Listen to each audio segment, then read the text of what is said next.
This conference will now be recorded.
Hi, Sherry.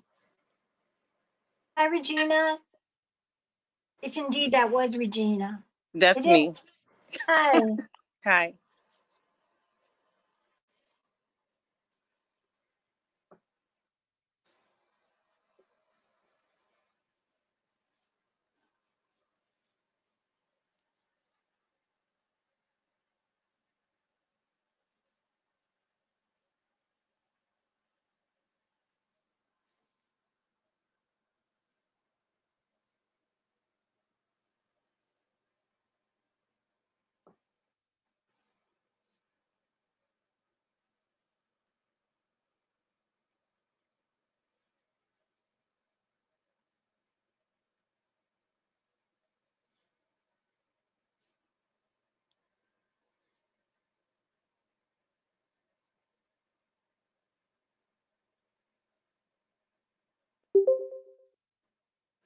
Recorded.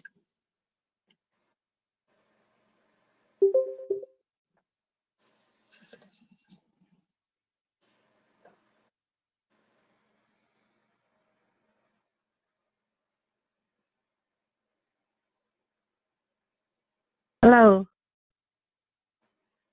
Hi, can caller one let us know who you are? Yes, it's Nancy. Thank you, Nancy. Sure.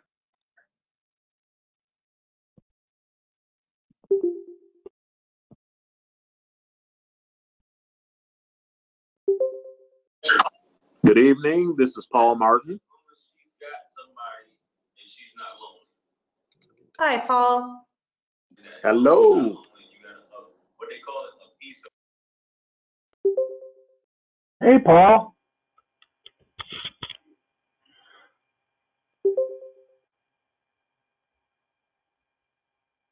I should let you know I found a whole bunch of pictures of you the other day, last week. I should let you know if there's any good ones. Oh, be sure to let me know. Oh, yeah, I'm sure you've seen a few of them before.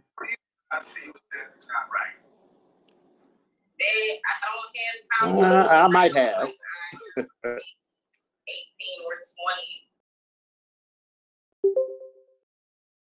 One was the garage fire behind my house. I didn't realize you were one of the guys there until I saw your name on the back of your coat. That was a few years ago.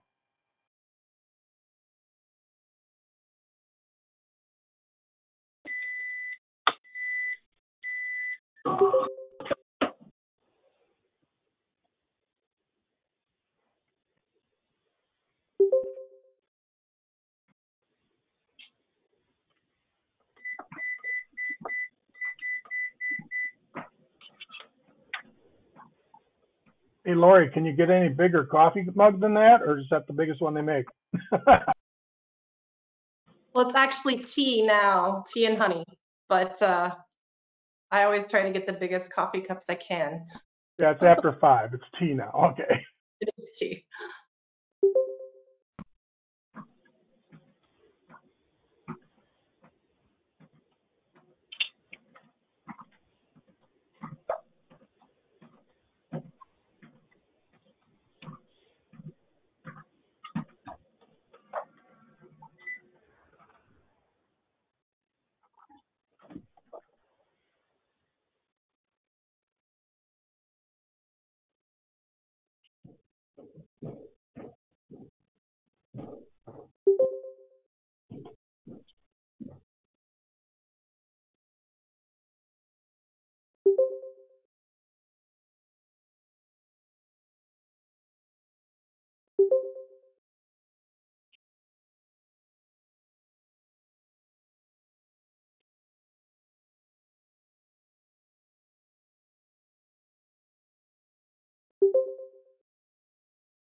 Can the recent callers, caller 2 and caller 3, please let us know who you are?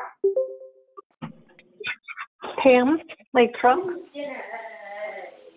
Hi, I Pam. think, sorry, I think I'm caller 3. This is Stephanie Knipple.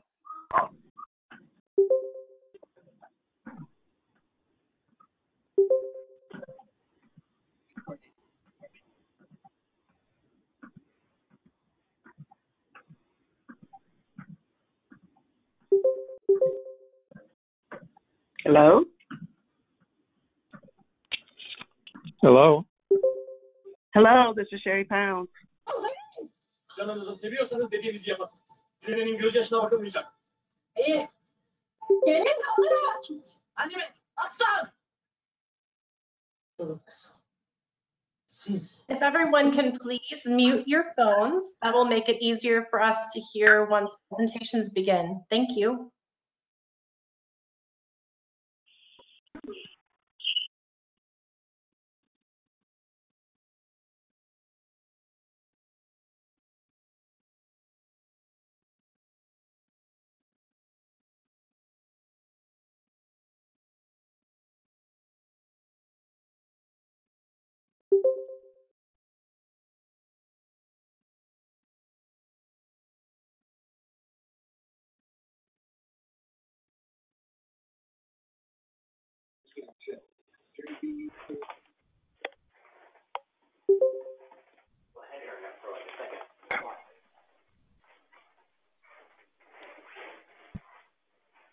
We'll just give it a couple more minutes just to make sure everybody's in.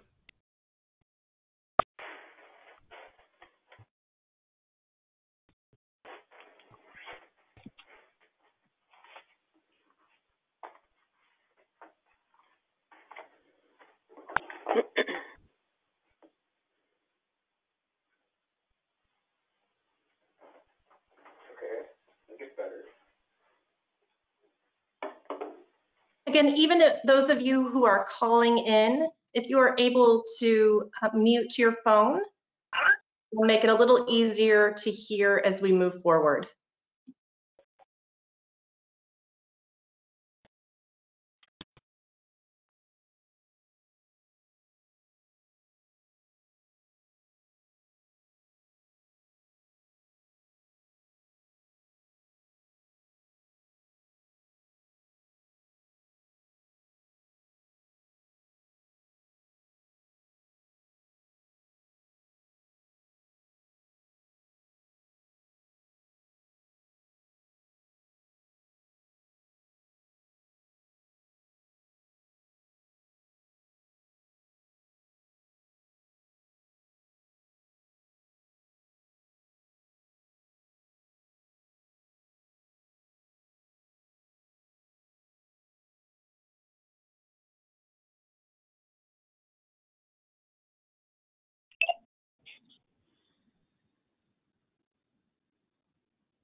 Well, it looks like nobody else is going to be joining, so we'll get started. The time is 6:06. I'd like to call this workshop to order.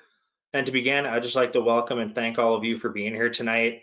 I know you could be probably doing some other things on a Monday night, but you chose to be here tonight, so thank you. First off, thank you to our staff. Really appreciate you taking the time to do this. I know this is after hours, so this is greatly appreciated. Second, I'd just really like to thank all of the committee members that are here tonight. You know, I know sometimes you don't hear this enough, but thank you for what you're doing. Thank you for signing up. Thank you for showing up to the meetings. You are helping make Beloit a better place. So, like I said, I know you don't hear it enough, but you are appreciated. And then lastly, I'd like to thank my colleagues on the Beloit City Council, Vice President Keys, Councilors Blakely, Duncan, Forbeck, Levy, and Preschel. It's been great serving with them, and they're a great group. Just a little back history on the council manager style of government in the city of Beloit. It was first adopted almost 100 years ago in 1929. We have elected to have a full-time professional, our city manager, Lori Luther, be the one that runs the day-to-day operations instead of a mayor, which you might see in other communities. So we are a nonpartisan group of 7. 4 of us will be on elections on the even years, and then 3 of us will be up for election on the odd years. And, you know, it's, like I said, nonpartisan group, council manager style government. Just going to go through the agenda real briefly too. We're going to go through and have the city manager take over in a little bit. She will go through the organizational chart, overview of the strategic plan, and then we'll talk about some structure and rules, including open meetings laws. And then we'll have an overview of all the boards and commissions with some of the staff liaisons chiming in and adding a little bit of information. And then we'll wrap up. In that wrap up, we'll have a Q&A portion. So if you do have questions, please save them for the end. If we do run out of time, feel free to send them to myself, the city manager, or the appropriate staff liaison. One last housekeeping note, this meeting is being recorded, so this will be available for reference in the future. So with that, I will pass it off to our city manager to take over.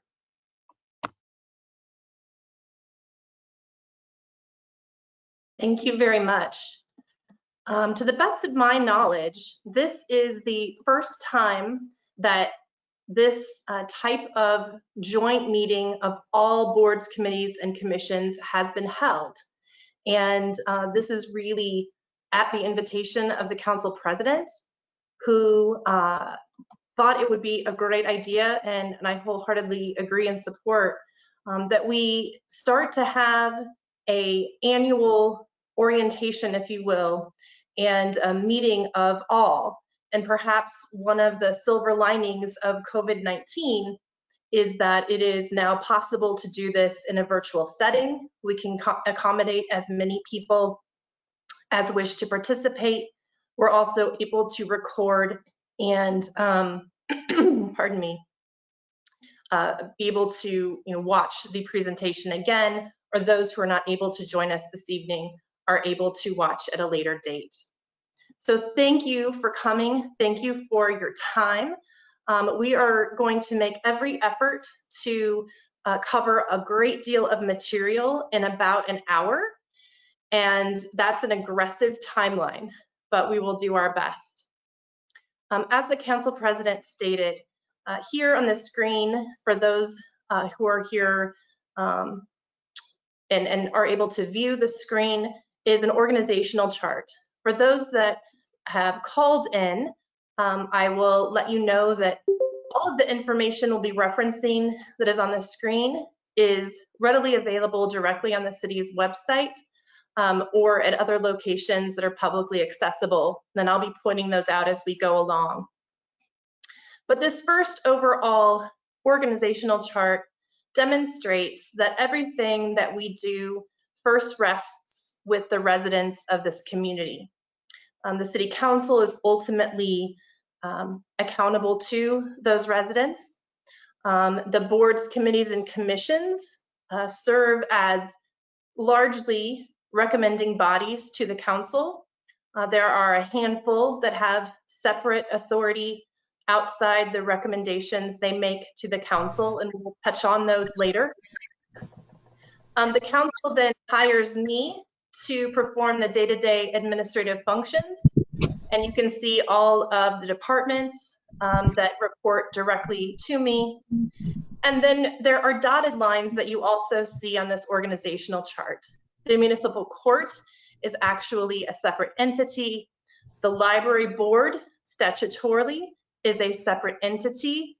And the business improvement district also is its own legal entity that is largely self-funded. So again, there are specific organizational charts within the budget document that is available on the city's website, but this is the big picture overview of how everything fits together. And I think the ultimate goal for this evening was to give a big picture orientation of the overall guidance of the council through our strategic plan, and then how each of the boards, committees, and commissions fit into that puzzle and help us all row in the same direction, if you will. With that said, we are going to touch on the city's strategic plan.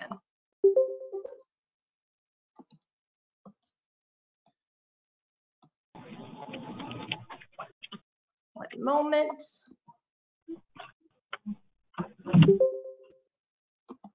Here we go. If you go to the city's website, you can type in 2021-2022 strategic plan, and you will find this document. It is lengthy and detailed, and we are not going to go through every single element, but there's some important things that touch all of our committees and commissions and boards. And so we wanted to take a moment to make sure that everybody was familiar with it.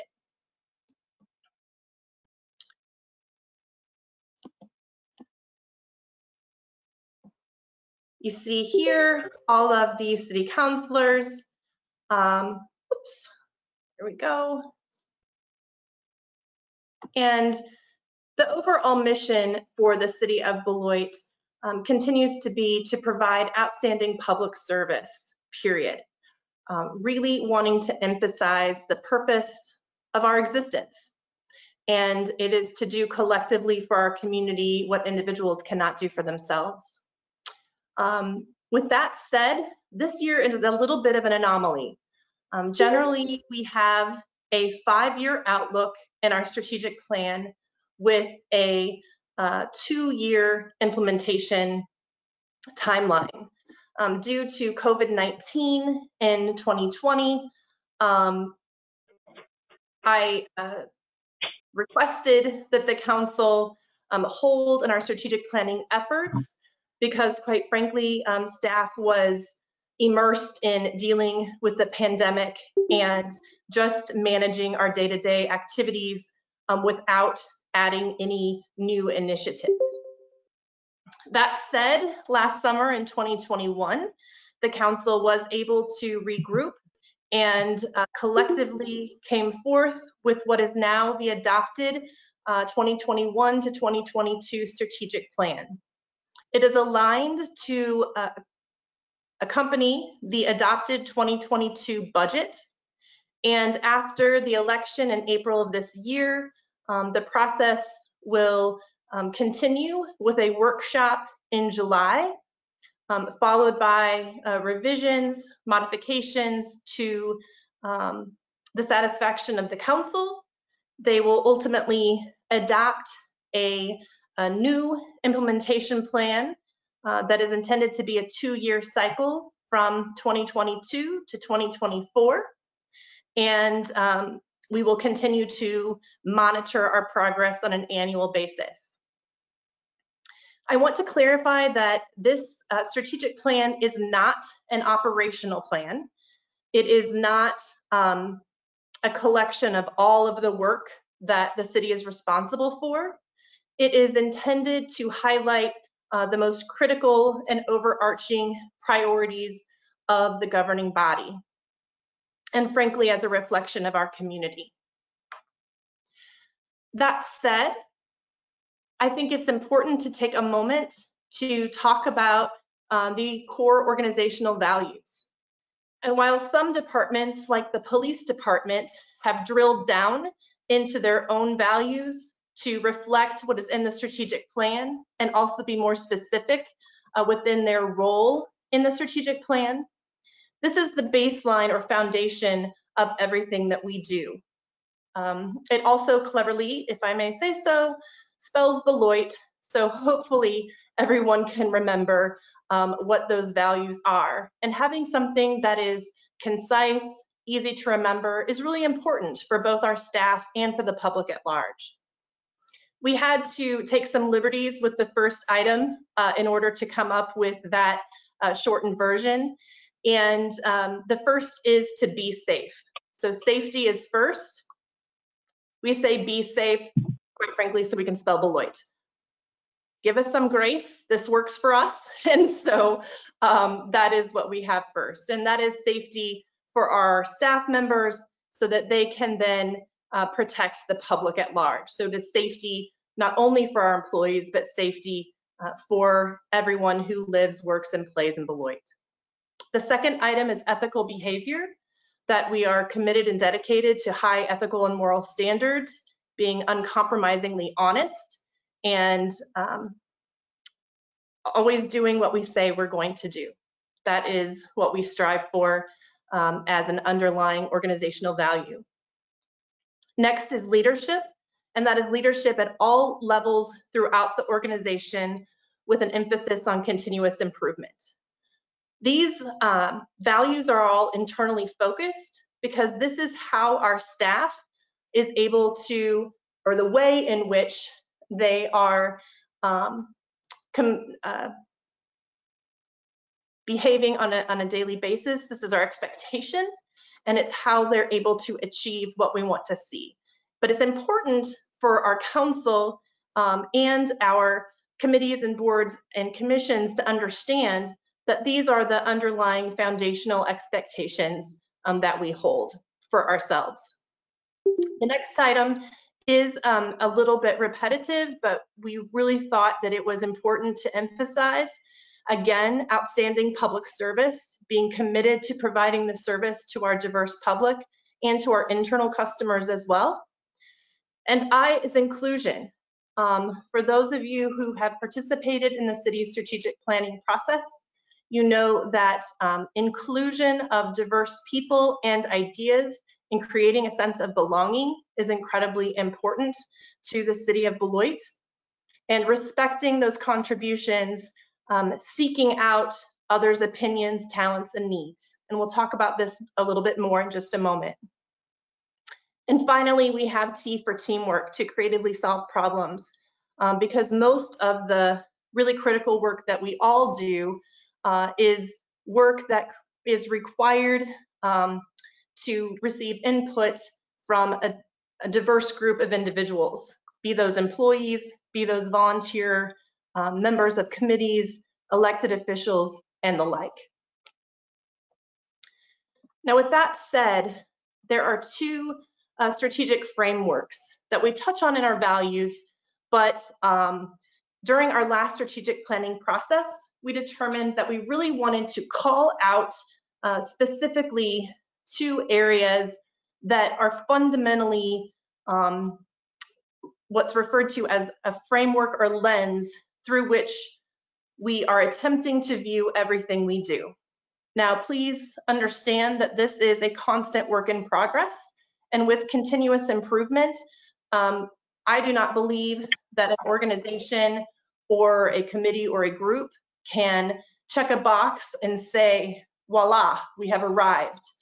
In order to really do meaningful work in these areas, we have to constantly be moving forward and making progress that is measurable, that we can be accountable to and can report to the public how well we're doing, or in some areas where we absolutely need to improve. That said, the first strategic framework is in regard to equity, diversity, inclusion, and a sense of belonging. And the second framework is sustainability. Now, there are items within each of these areas that may have some work that is specific to a particular committee or board, but they aren't exclusive to any particular committee or board. They really can be, I don't want to call it an issue, but an effort, if you will, that touches everything that we do. And so these are very global, large-reaching items. We do have specific work that we are doing within each of these areas that is measurable. And so, oops, one second here. So as an example, we define what we mean by equity, diversity, inclusion, and belonging.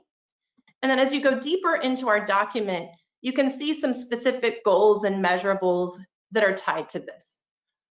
One example is, in order to be reflective of the community we serve, we need to be diversifying our employee base. So how can we do that? Well, we've been working on this for many, many years. And one of the data points that we'll be reporting out on, and we do report out on all of our measurements on an annual basis, but one of the data points that we can use is in, exactly that. How is our employee base reflective?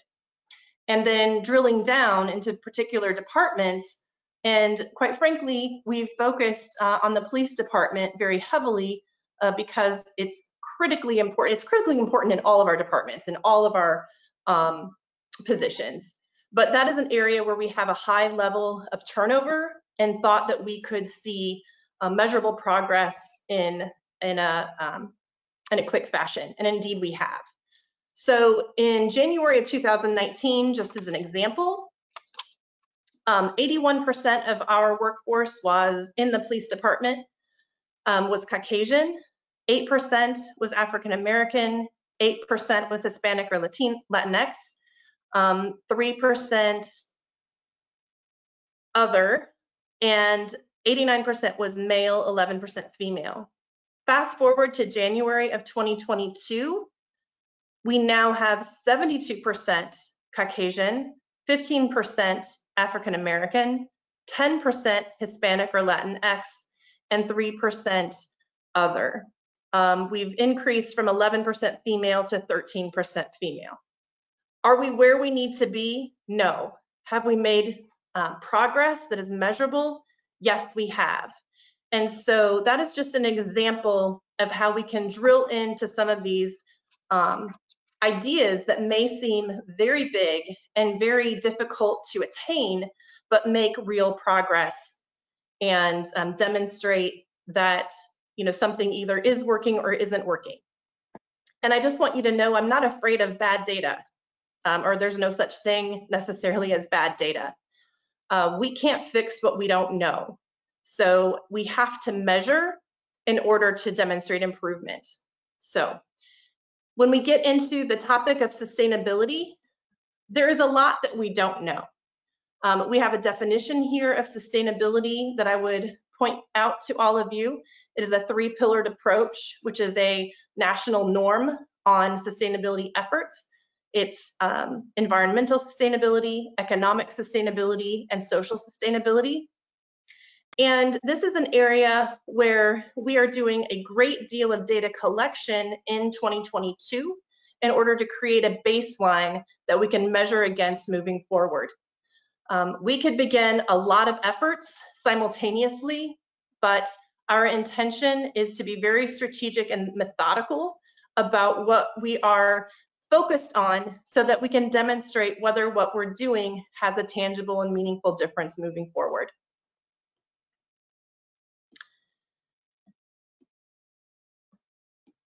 So then in the strategic plan, we get into 6 strategic goals. And I am not going to read these to you as far as all of the definitions, but they are all to create and sustain safe and healthy neighborhoods, a high-performing organization, economic and residential growth, high quality of life, high quality infrastructure and connectivity, and enhanced communications and community engagement. And that is while maintaining a positive image. So all of those things are included in the strategic plan. And then each of the boards, committees, and commissions, touch on a variety of these areas. And this isn't to say that there isn't other data and other information that individual committees may use or may be responsible for. An example would be the EOC Commission. They are responsible for the analysis of impediments to fair housing. That establishes goals for that committee, and the council has delegated the responsibility to implement those goal areas. And so that is a very high priority for that committee's work. That is consistent with this broader brush of how to create and sustain safe and healthy neighborhoods. And as a component to that, it also is a component to residential growth. So you will see some dovetailing, and that's okay. So just wanted to provide a bit of a framework. And then to also point out that we will have our most current data coming out in March of this year to show our progress to date. We did shift and tighten up some of our performance measurements. We're trying to become more directly aligned from the strategic plan to our budget to the indicators that we're measuring, so that we can do an even better job of demonstrating to the public what's working, what needs to be adjusted, and how we can improve moving forward. Okay, so moving forward here, we want to talk about how all the puzzle pieces fit together. And you saw with the organizational chart that we led with how the elected officials and staff and the boards and committees and commissions are all interconnected, and how then we do have some structure that helps us, let me frame it differently. We have structure and rules that are required by law, and they're important for transparency and other reasons, but they do provide a way in which we must conduct ourselves. And so some of the rules that are most important and most impactful to all of the boards, committees, and commissions, and to the council at large, are the open meetings and open records laws in the state of Wisconsin. Virtually every other state has some version of these, but they are specific to Wisconsin. And I'm pointing out here a reference link to the Department of Justice in the state of Wisconsin. And these documents are very helpful in regard to understanding what the rules are. And the reason I bring this up is from time to time, we have individuals asking, well, why don't we hold some of our committee meetings in different locations? Why don't we have subcommittees that work on different types of activities? And the reason why we hold meetings where we do and manage the committee meetings the way we do is to ensure that we're being fully compliant with all of these rules. And they require that every meeting be properly posted so the public can see, that the meeting minutes are prepared accurately, that all action items are noticed appropriately, and frankly, any items of debate or meaningful conversation are also posted prior to that meeting being held. And it is the staff liaison's responsibility to help make sure that we are fully in compliance with these rules. And the city attorney and the city attorney's office is responsible for guiding or advising the city council and myself on how we are compliant with these rules. So that provides a great deal of the legal framework for how we have structure in our committees and commissions and boards. In addition to that, I was asked to speak a little bit about social media content.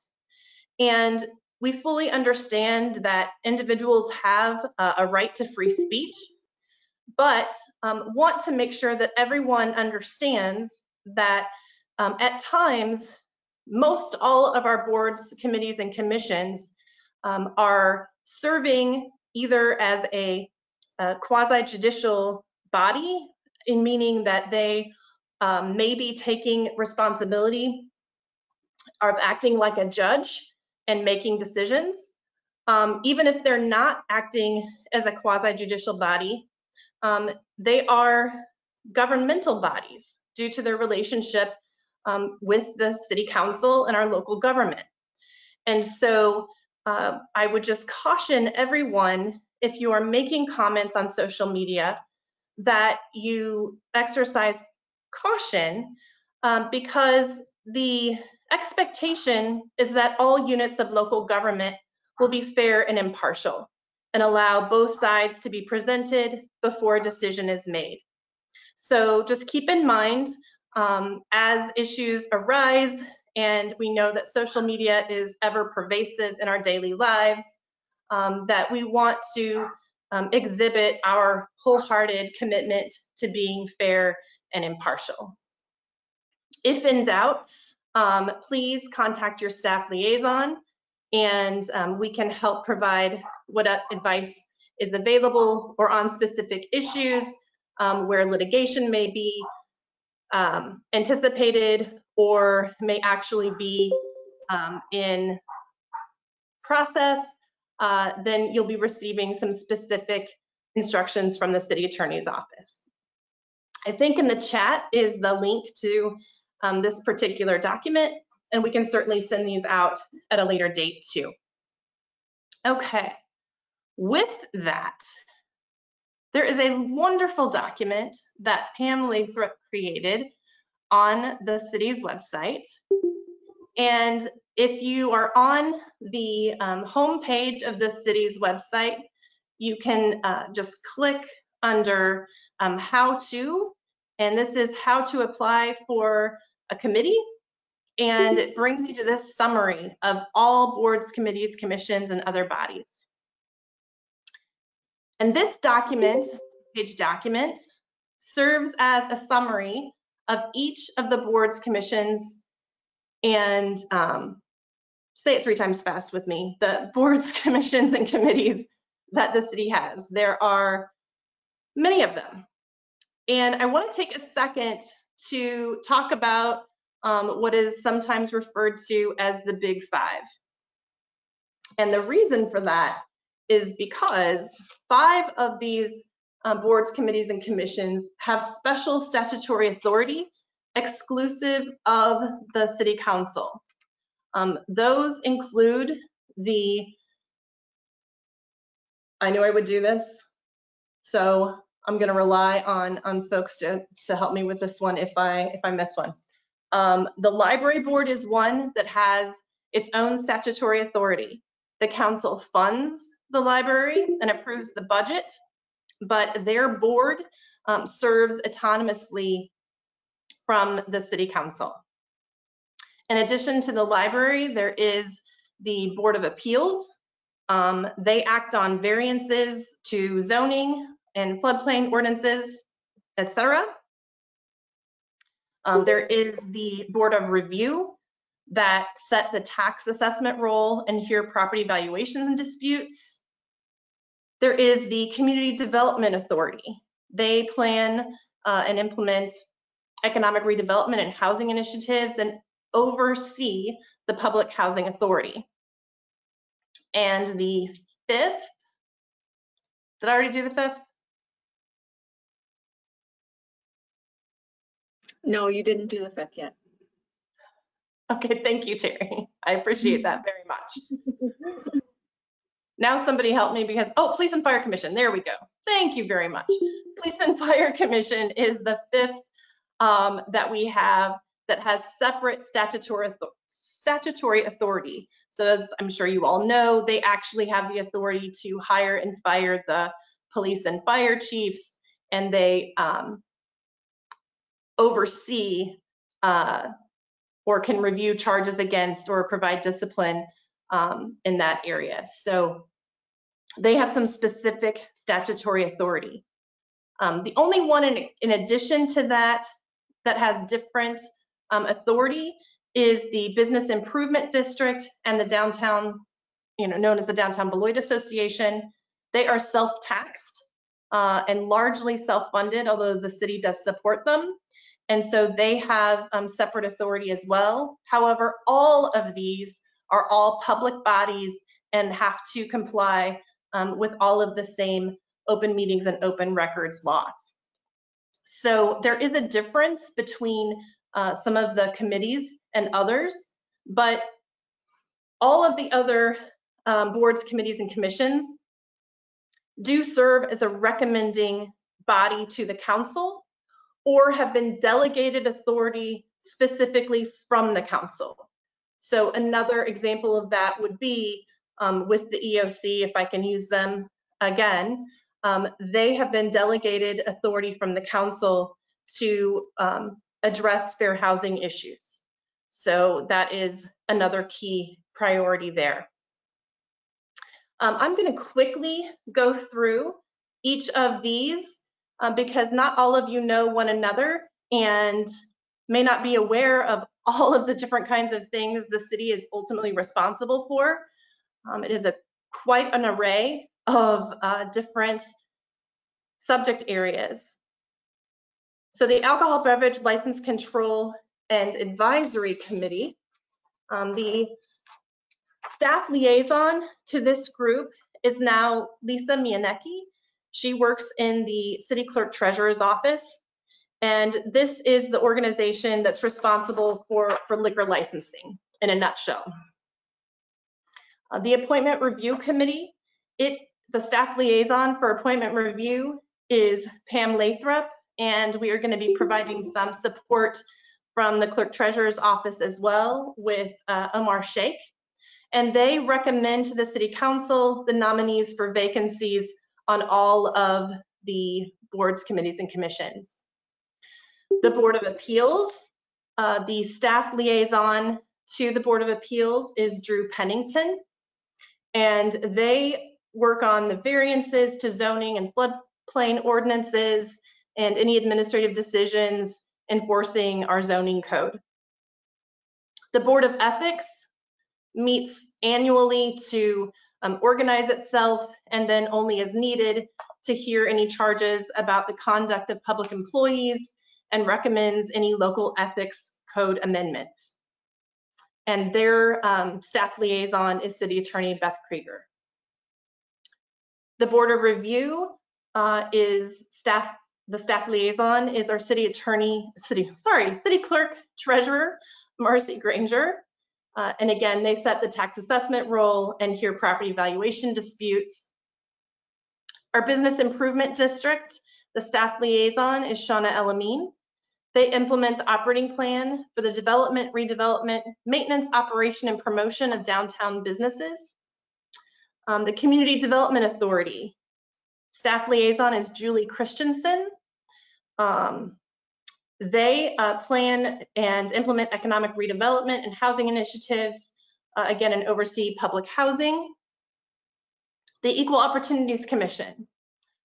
It was created to improve the quality of life and work on efforts, as all city employees are tasked with, to help eliminate racism in the Beloit community, encourage compliance with municipal, state, and federal laws, providing for equal opportunities in housing, employment, public accommodations, and education, and studies and recommend solutions to local social, economic, and cultural problems to ensure equal opportunities for those who live and work in Beloit.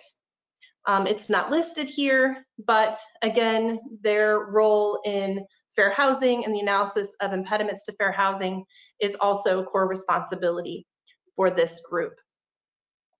The Landmarks Commission, and if I didn't say so, Terry Downing is the current staff liaison, and she's waving right now. Thank you, Terry. Landmarks Commission designates historic landmarks and regulates construction in historic districts.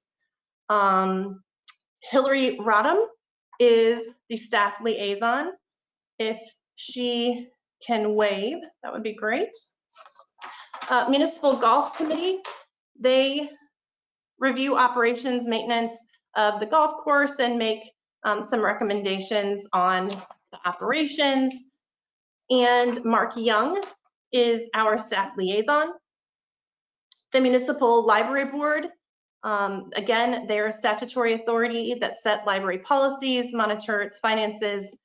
They are directly responsible for hiring their library director, who reports to their board. Nick DeMassis, the library director, is their staff liaison. The Parks, Recreation, and Conservation Advisory Commission, they recommend action regarding parks and recreation programs and facilities, as well as local conservation uses. Their staff liaison is currently the Public Works Director, Laura Pagatti Williamson. And our Plan Commission, they, amongst other things, and they produce the master plan regulating the physical community development and recommend action on zoning, subdivision, and planning. Their staff liaison is Julie Christensen. And the Police and Fire Commission, they, again, are responsible for hiring our police and fire chiefs and approve appointments. They would also be responsible for viewing any charges or any discipline for the police and fire chief, and information there about when they meet, etc., is there for all of our committees. The Police and Fire Commission staff liaison is Kim McGuire out of the HR office. And then last but not least is our Traffic Review Committee. They study traffic conditions or resident requests for information regarding traffic conditions throughout the city and make recommendations to the council. Their staff liaison is currently Scott Prindeville, our city engineer. We do have some, recent position changes throughout, and so some of the names may be a little different than what you are accustomed to. We're working through filling some vacancies, and we'll update that information with those individual committees as we move forward. With that, I'm going to take just a pause and ask if any of the staff liaisons, if any of you want to turn your cameras on and just wave for a moment, and feel free to interject if you would like to say hello or mention anything. My intention was to pause at the end of each description, and I neglected to do that. So.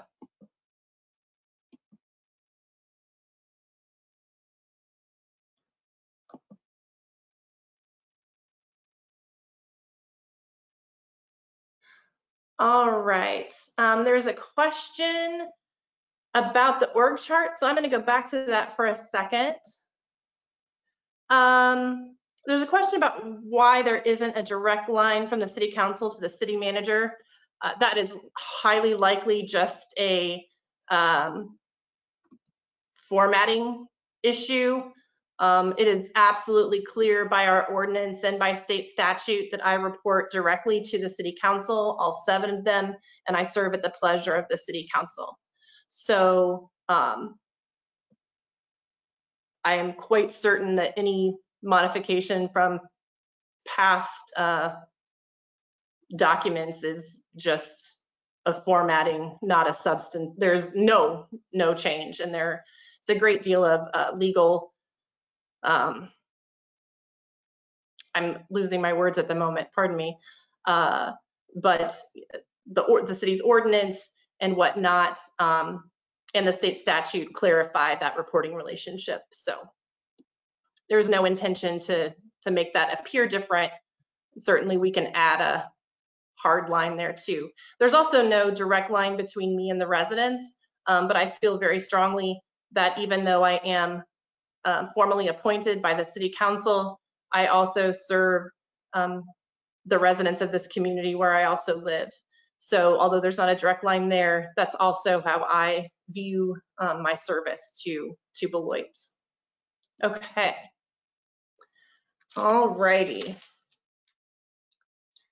At this time,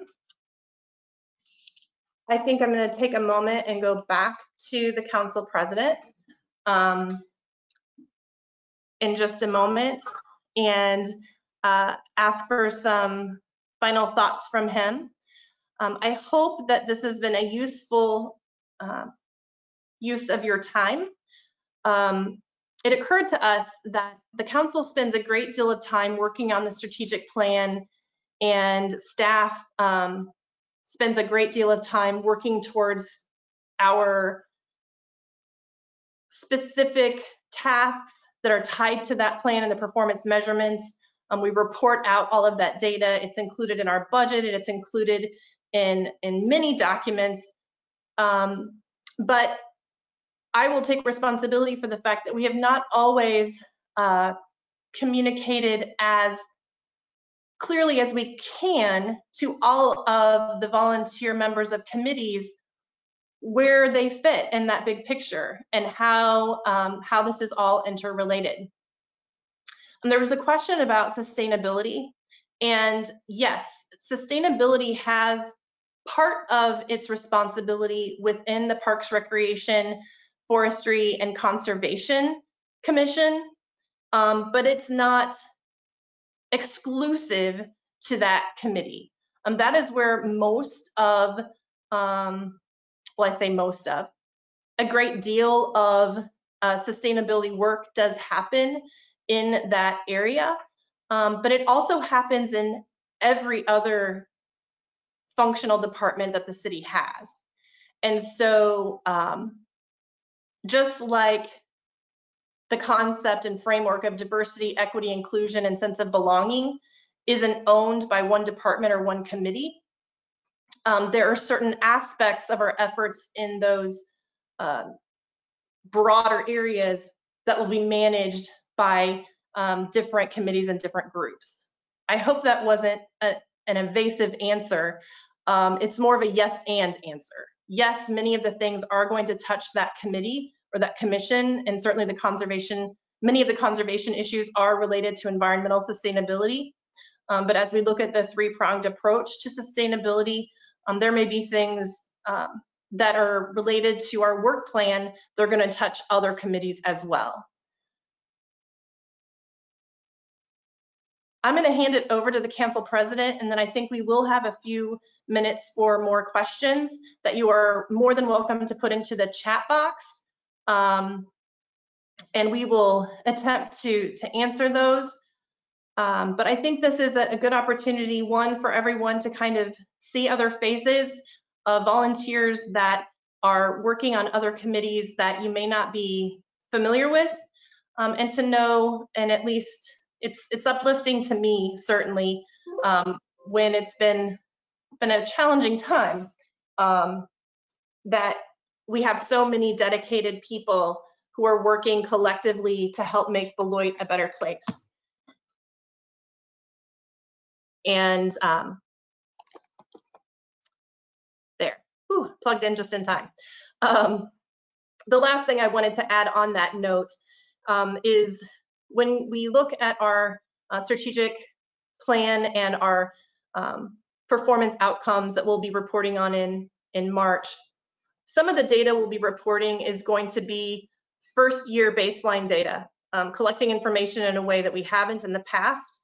And so we may not be able to compare everything that we have that we're collecting for this first round, but we will in the future. And so that kind of goes back to, we're not going to continue to just measure things for the sake of measuring them, but to make sure that we are tweaking the plan, making adjustments as we move forward, so that it works in the best interest of the entire community, and making appropriate changes as we need to.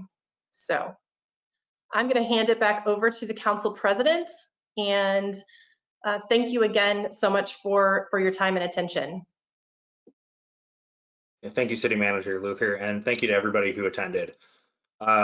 Please take a moment, think of any questions you may have. We have a little bit of time left. And like I said at the beginning, if you have questions that you think of after this, feel free to reach out to myself, the city manager, or the staff liaison.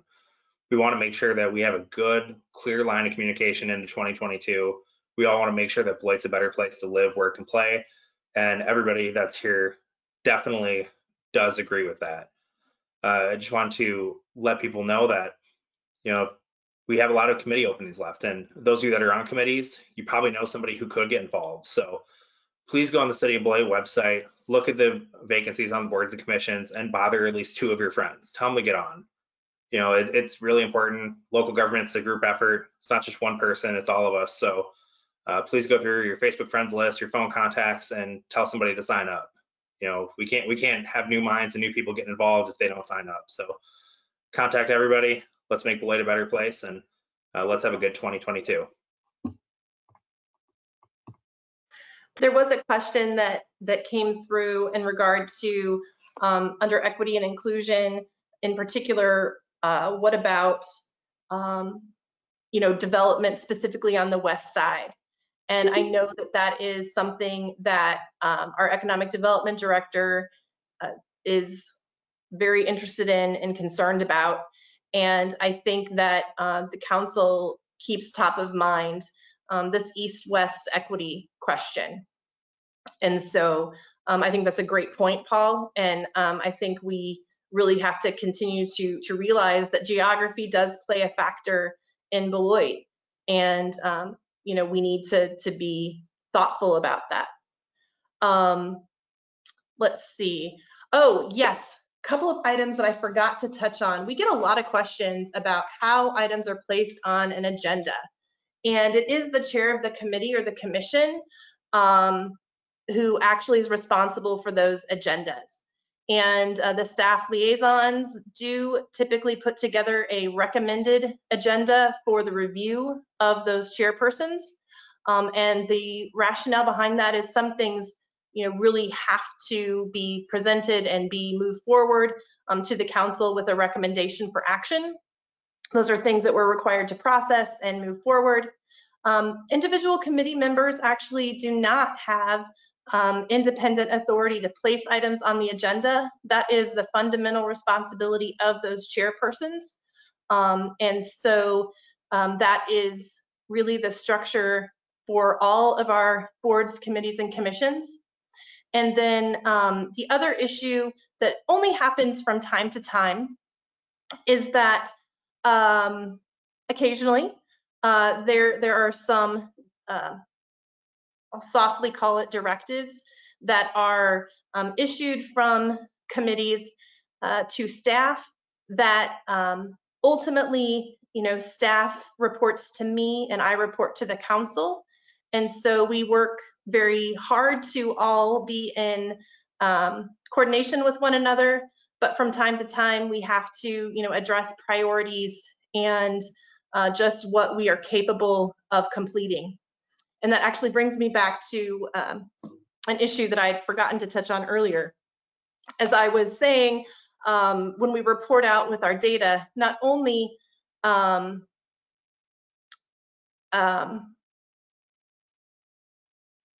is there some information that we will have baseline data only, but there are some things that, quite frankly, we are going to have to report out that we are just not going to be able to accomplish due to our response to COVID-19 and the staffing levels that we've been impacted by. I'm not trying to make an excuse, but I will tell you that we are currently, or have been experiencing since Thanksgiving of last year, consistent staffing shortfalls due to illness and exposures. And we are doing the very best we can to still fulfill all of our critical responsibilities, but it is not possible to do everything with fewer people. And so we've had to prioritize, and so that is a concern. There's another question here about COVID exposure. Yes, so we have an employee safety policy, and we are following actually more stringent recommendations than the current CDC recommendations on COVID positive individuals and on exposures. We know that we're being more restrictive, and quite frankly have had many case studies that I can relate on why it is a more safe practice for us. You know, human nature being what it is, people have a tendency to overemphasize or underemphasize symptoms, and perhaps individuals' political affiliations might impact their belief system and how they report information related to COVID-19. All I care about is making sure that we keep people as safe and healthy as we can within our organization, and that we don't inadvertently make anyone in the public sick, along with our own employees. So we do have a workplace safety policy, and we do follow those policies and have a case-by-case, analysis with contact tracing, et cetera. But yes, in answer to that question, we do have one overarching standard policy for exposures and for all other elements related. I'm also super proud of the fact, quite frankly, that we had started requiring N95 masks to be worn before the recent recommendations that those be used to help combat the current variant. And I'm hoping that that has helped keep some of our employees safe, or safer than they would have otherwise been if we had only followed the minimum requirements. So there's a great deal of scientific research that we and expertise that we have solicited in order to make those judgment calls. Not just the Beloit health system, they're not immunologists. Oh my goodness. They're specialists in infectious diseases. Thank you. They've been an advisor, and ultimately there's an appreciation and an understanding that depending upon the size of your organization, your level of being able to accept risk is going to be different. And an organization with 10,000 people or even 1,000 people may be different than an organization with 350 is able to sustain. There was a critical time during this period between Thanksgiving and now when we were able to, but keeping minimum staffing levels in critical areas was incredibly difficult. And so we have been able to do that thus far. But again, with that underlying value being safety first, doing everything we can to keep our employees and thus the public safe is my highest priority. With that, if there are no last questions, I am thrilled to be able to keep on schedule. If you think of something though, or you have a question or have follow-up, please don't hesitate again to reach out to Council President Anderson, to myself, or to your staff liaison, and we will make sure and get responses back. Really appreciate everyone's participation tonight.